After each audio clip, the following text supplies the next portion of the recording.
Presently up here in Toccoa, Georgia, and on the drive in we saw the Hartwell has had some of their equipment parked here. You've got Eugene Joliet and Eastern 6454, Chicago Northwestern 4556, and Unit 3000. I always forget which railroad that engine served for, but either way. Yeah. And I'll say this, 4556 is getting to be quite a rare candidate in terms of revenue locomotives. I think that's one of the few GP9s still in normal revenue service, at least down here. I know there's others running in normal service elsewhere, but down here this might be the only one in the state that's somewhat original to some extent. But yeah, I saw them on the way in, so I'm going to try and photograph them. But I'll say this, if this stuff is ever retired, I hope the Hartwell donates it, or at least the oldest power on the roster.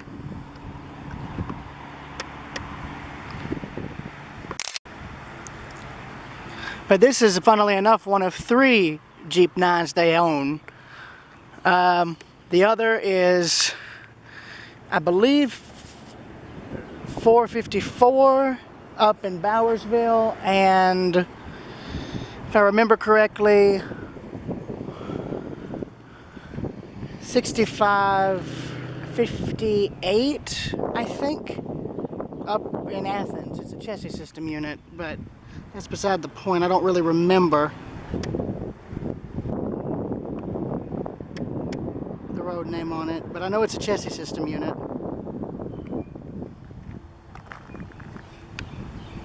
Don't bother asking me on the locomotive types either. I have no clue about that.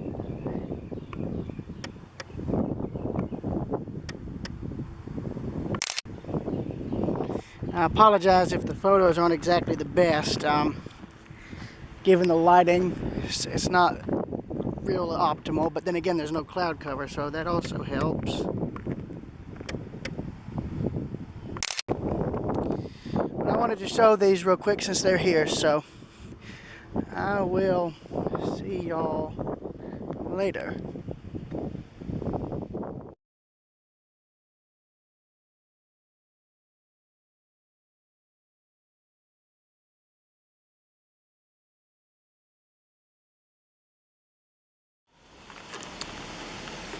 Presently at Toccoa Falls, and I know what you guys are about to say. That's a house. And on first glance, you would be right. But here's where it's actually not, as judging by the plaque. This is by no means a house. This is one of the few early hydroelectric plants that still exist here in the U.S. that have been preserved. This one, of course, being a museum. Somewhat. So here's the plaque. And here's the plant. There's not much to it, but this power plant was in service from 1899 until 1957 when it was deactivated. It was once in use via the Kelly Barnes Dam, which of course later failed in 1977. And, well, yeah, that's of course what caused the Toccoa Falls flood. And there's equipment in here. I just don't know if you can go in or can get permission to go in. I might have to ask the guys at the visitor center if that can be done. But the water came in via a penstock, which is now, of course, completely gone. Oh, well, no, never mind. There it is. So, no, it's still in place. Yeah, the plant was saved in 1972 and more or less remodeled as a museum, but I don't see any way for you to get in, and I don't know if they'll let you in. But I'd hope they would. Oh. Hello. That's a daddy long legs. Here's a little bit of the inside for you. And apparently this thing was powerful enough to, that one turbine right there was powerful enough to power not just the school grounds, but a good bit of Toccoa early on, which is rather interesting. But yeah, look at that. I may want to ask him if I could go in to get pictures of this closer up. The place is still open, the waterfall, so I could always ask if one of the volunteers could potentially open the door, but I don't know. It'd be nice to get photos of this equipment because it'll help me model it. And it's the only one close by that's still available and still in existence. I might have to ask him about that, but Toccoa actually has a third waterfall, as you can see by the creek, and well, here it is. This is Toccoa's lesser known waterfall, which is actually really, really pretty. I mean, look at it. I like it. I like it a lot. And there, going all the way up the hill, is the penstock. Now, I know you're asking me why it was uphill. The answer is because of the downward pressure. That water was falling hundreds of feet from the top of the mountains. So by the time it got down here, it had enough speed and pressure to power that turbine. That thing could generate about 200 kilowatts of electricity, which is impressive for something that small. But here's the waterfall again. And I'll be trying to see Toccoa Falls while I'm here. But this one is a nice little substitute.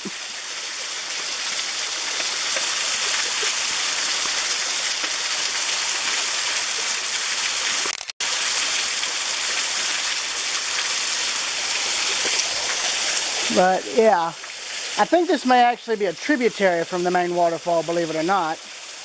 But still, that's nice that that's here.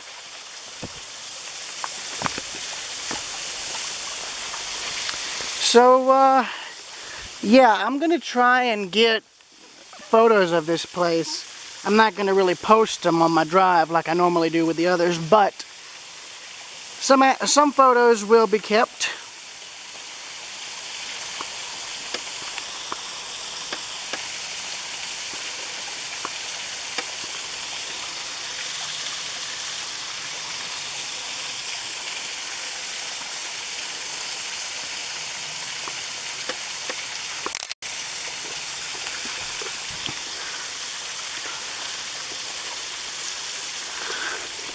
So yeah, I'll be back.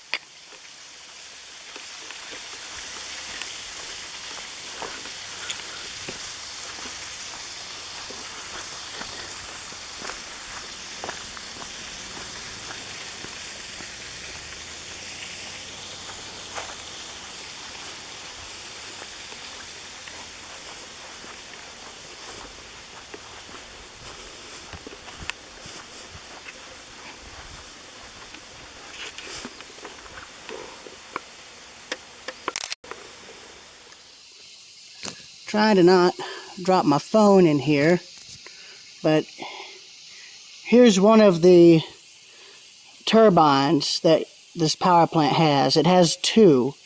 It's a 2-turbine setup, and as you can see, there's one of them, and it needs a lot of TLC. It's a shame seeing such a historic plant like this, because it deserves preservation. It really does. I mean, look at that. This might just be the only damn power plant still in existence here in the state of Georgia that is intact enough to be turned into a proper museum. You can't, I mean, and technically the only one you could tour. It's not big enough to be a major problem. Definitely ain't big enough to be an issue. Though from what I'm seeing, it needs a lot of restoration work because it's flooded on the inside. It looks like parts are missing off of the main turbine or generator here, as judging by this. That looks like an emergency generator, actually. And you can see a false wall that was built there that it looks like they were trying to put up or remove one. You can see the 2 generators here.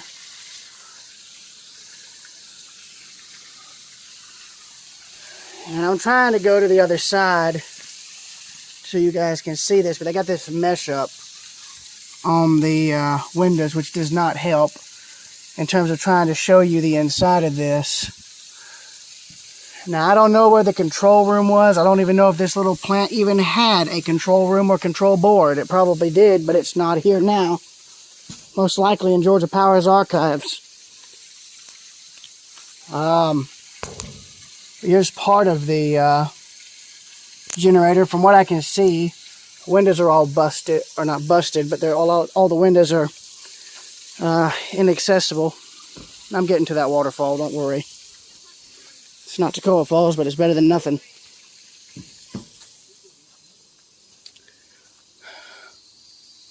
All the old power connections, probably for Toccoa Falls College. It seems they used this plant mainly for that, for the school later in its life. But you can see the windows are so dirty now that you can't even get a camera to peek through, which is a shame.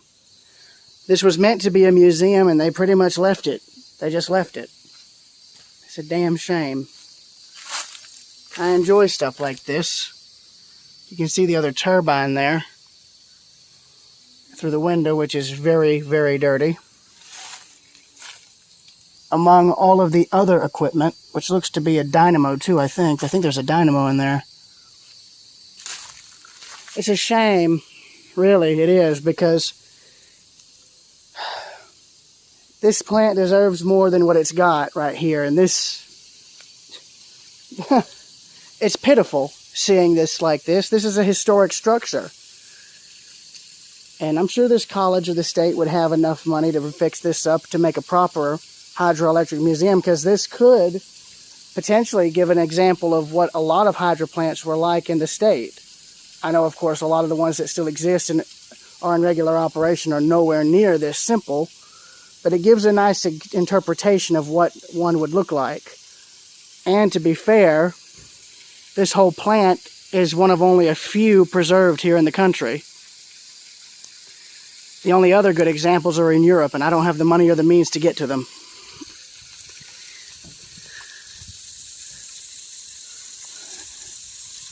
So I'm hoping if Toccoa Falls College of the state of Georgia sees this, I hope they could allocate a little bit of funding to restore this to where people could properly go in and tour it, whether it be guided or self-guided. And no offense to the waterfall itself, but it actually has taken away from everything else that's here. I didn't even know this plant was here until by chance. I mean, look at that. I love stuff like this. All this old machinery is like something that interests me greatly. And the fact it's still here, the fact it's still intact, where it could easily be presented as a museum piece, I mean, it's a good opportunity, and it's rare. There are not a lot of plants like this left, and when they're usually decommissioned, all this stuff normally gets scrapped. And it's usually a shame when it happens, too. There's a better view of the plant. I'm trying to get pictures as best I can.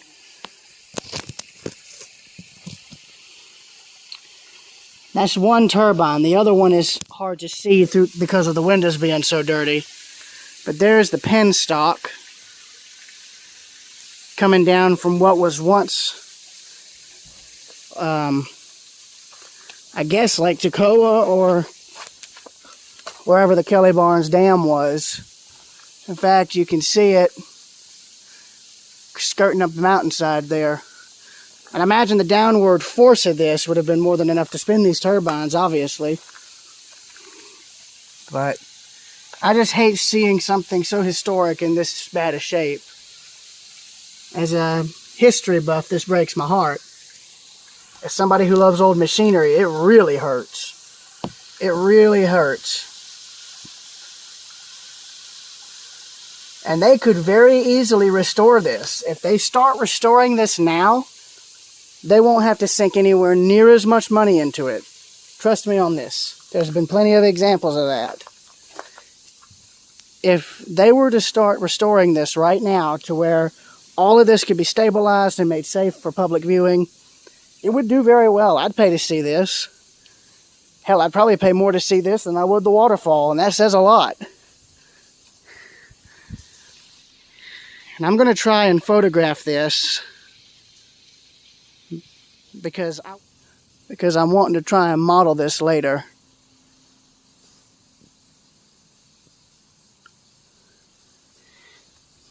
I think that was where excess water was released, or I don't know, is that like a fuel tank? Maybe for a backup generator? I don't know.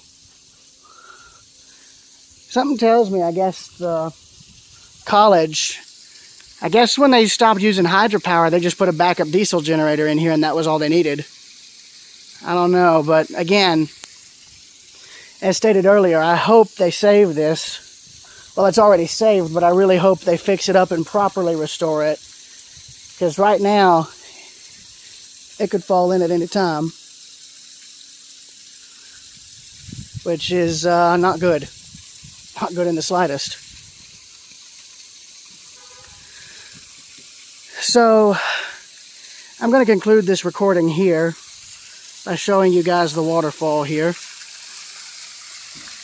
And I will see y'all later. I'll be getting more photos from here on out.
Presently standing at the foot of a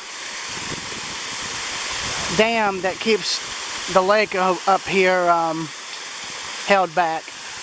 It's a low head dam where the water spills over the top, and as you can see, there is the discharge pipe that could empty the entire lake. The dam, as you can see, is a stone block design, and you can actually see the marking for the spillway here. You can see they added some boards up top to make it higher. I'm going to walk back up there and show that better. But first, I just want to get a nice shot of this.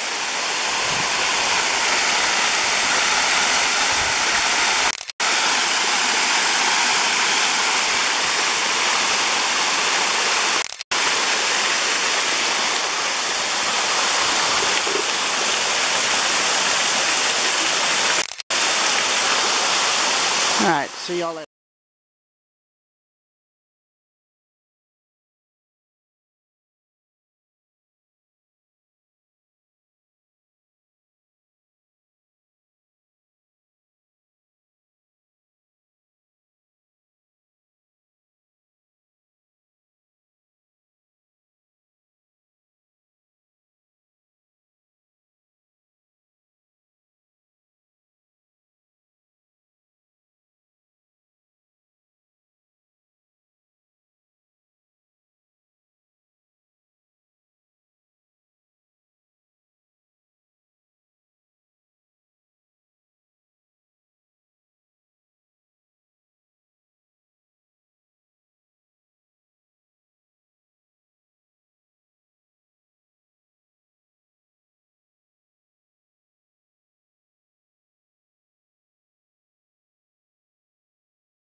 Presently in the tiny, tiny, tiny town of Martin, Georgia,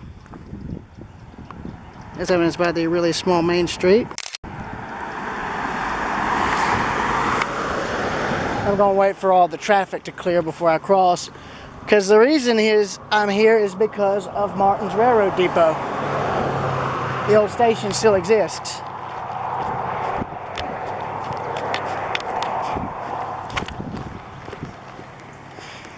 So yeah, here's the main street. Not much to it. But here's Martin's Depot. It's a cute little depot. One that's in a little bit of need of TLC, but still. As soon as this car that's coming to my right passes, I'm going to walk back over and across the tracks so you guys can see the depot better. But not much going on in the town of Martin.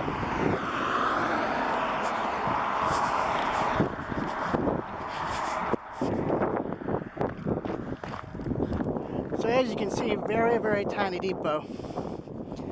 You had the freight portion there, and then this was the passenger waiting area and the ticket office. I'm sure a business is still using it, which is why it's even still here in the first place, which is nice. Got a little extension added to the back. So this is kind of what Carlton would have looked like if their depot was still intact. It was probably around this size too, or around something similar to this size. Depot siding would have been where I'm walking. And well, here's the track side of it right here. Martin, Georgia Railroad Depot. A quaint and very rustic looking structure. As you can see, the actual freight hatch has been walled off right there.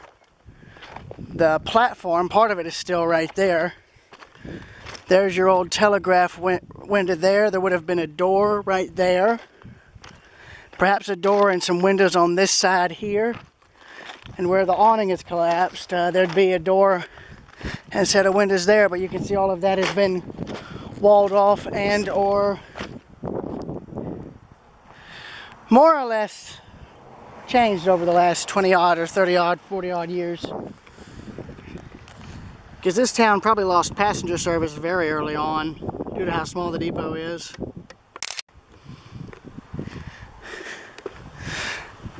And again, here is the main street. Again, not much going on apart from maybe the tire shop. Interesting, so there was a crossing here and they took it out and had it marked with old railroad rail, which is interesting. I'm going to walk over and get some more photos, and then we're going to be continuing forward. There's also a little service station off to the far right down there. I like it. It's quiet. It's very quiet. So I will see y'all at the next town.